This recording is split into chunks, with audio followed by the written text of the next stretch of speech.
Yo, what's up mga kalikot? Isang mapagpalang araw muli sa inyong lahat. Another day, another vlog na naman.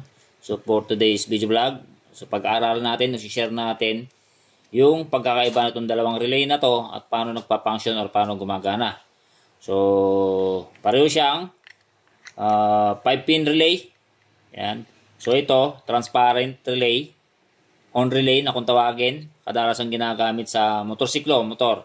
Para nag-install tayo, nagkakabit tayo ng mini driving light, loud horn, at passing light at ano-ano pa sa ating motorsiklo. Samantalang dito, ayan, bus relay, kadalasan ang ginagamit automotive or sa mga sasakyan.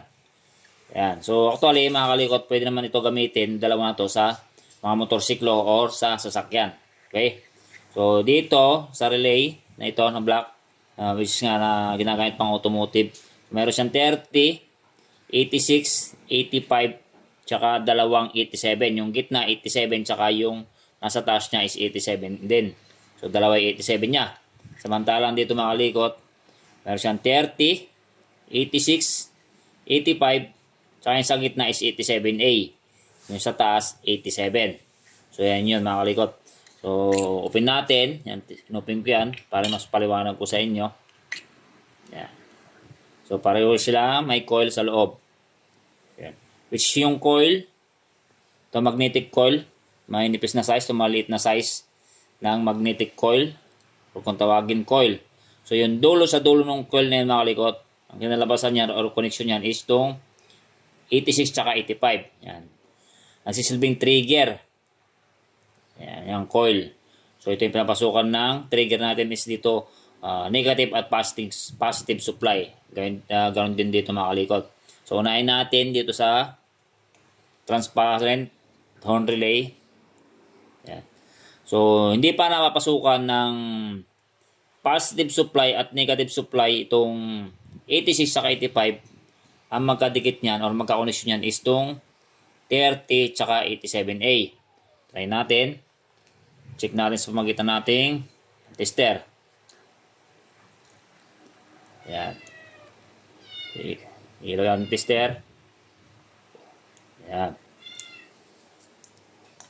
So pag napasukan na siya ng 86 tsaka ay napasukan ng positive at negative supply yung 86 tsaka 85, mawala yung connection ng 30 sa 87A. 87A ang magkakaroon ng connection ay yung 30 tsaka 87. Dahil dito yung makalikot. Nakikita nyo yan. Labo ng camera. Ito, yung gumagalaw na yan, na meron siyang contact point, yung tanso na yan. Ito, pinaka-base niyan is ito, yung 30. Ito yung 30. Yan.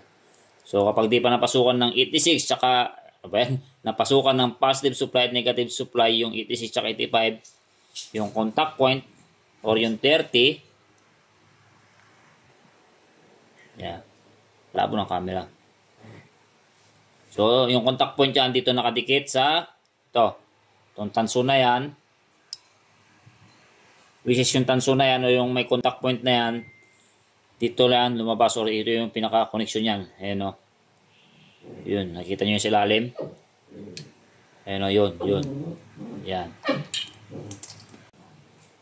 Kapag napasukan naman ng positive at negative supply ang 86 tsaka 85, so magkakaroon ng magnet. Ito. Yan yung bilog na yan, yung metal na yan, nababalutan ng magnetic coil. Yan, magkakaroon ng magnet yan mga kalikot kapag napasukan ng positive at negative yung 86 tsaka 85.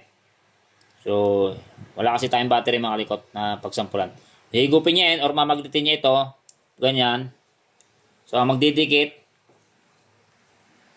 itong yan, yung gumagalaw na yan, yung 30, magdidikit siya sa 87. Yan, 87 yan mga kalikot ito. Try natin yan, magkadikit na yan. Try natin. Tester.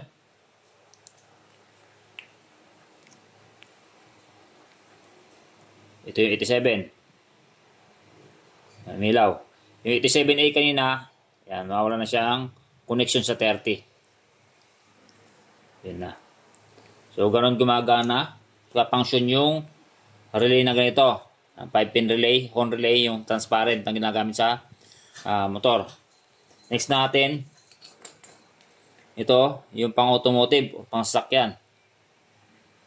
Yan. So, dahil wala siyang 87A, dalawa yung 87 niya. So, try natin yung kanina ginawa natin sa transparent na horn relay. So, yung kanina umilaw, yung sa gitna. Ito hindi siya iilaw. Yan, hindi siya umilaw. Dahil nga 87 siya. Hindi siya 87A. So, paliwanag natin dito. So, ganun pa rin kanina. Ito yung TRT. Yung gumagalaw na to. Itong tanso na mayroon siyang contact point. Yan, na kung saan. Ito yan yung TRT natin. So, ito wala to. Pinakang stopper lang niya to. Itong binabangga niya. Yan, ito. So, kapag napasukan ng positive supply at negative supply itong 86 sa 85. So, didikit. Mamagnet ng metal na yon. Didikit ito. Yan. So, magkakaroon ng koneksyon itong 30 tsaka yung dalawang 87. Try natin. Yan. Check natin. 87 yung gitna. Tapos yung 87 yung taas. So, yun. So, ganoon mga kalikot yung pagkakaiba nung dalawang relay na to. Ayan, 5 pin, yung relay na pang sakyan at pang motorsiklo. So, ito tinatawag na 5 pin on relay SPDT, single pole double throw. So, yun. Kaya mga kalikot, sana may naintindihan kayo o naunawaan nyo yung pagkakaiba ng mga ganitong relay. So, lang. Thank you.